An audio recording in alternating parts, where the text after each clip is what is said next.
Immigration, border security, and deportation have been at the forefront of President Donald Trump's campaign.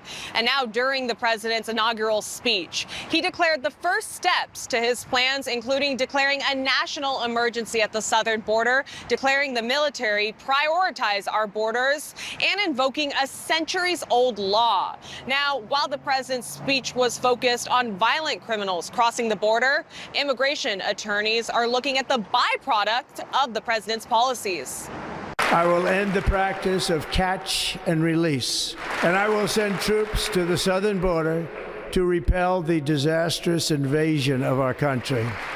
President Trump declaring his first steps for immigration and border security as he takes office for the second time. By invoking the Alien Enemies Act of 1798, I will direct our government to use the full and immense power of federal and state law enforcement to eliminate the presence of all foreign gangs and criminal networks. While the president focused on transnational criminal threats, legal experts are weighing the implications. The Enemy Aliens Act is never been used this way. Local immigration attorney Wynn Eaton warns the obscure nature of this law could also be used against any undocumented immigrant. And that sounds very reasonable until you realize that the definition of who they want to go after includes a very broad, necessary group of people that we need in the United States. And those are the farm workers, those are people working in meat packing plants, those are people that are building houses and mowing lawns and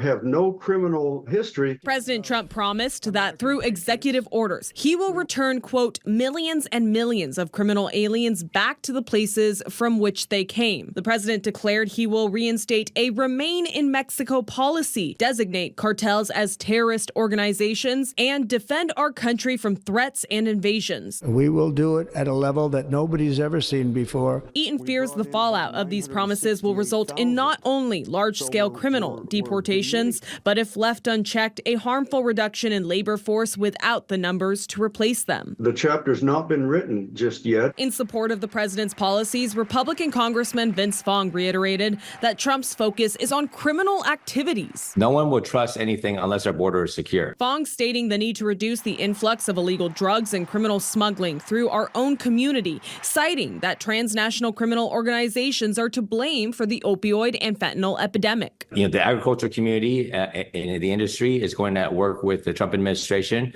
But again, it's a step-by-step process. We secure the border first, ensure that that's done, and then we can have those conversations at a later time. But Eaton isn't convinced labor industries have the time to wait. The problem here again is the congressionally imposed limits on those programs of 33,000 is wholly inadequate.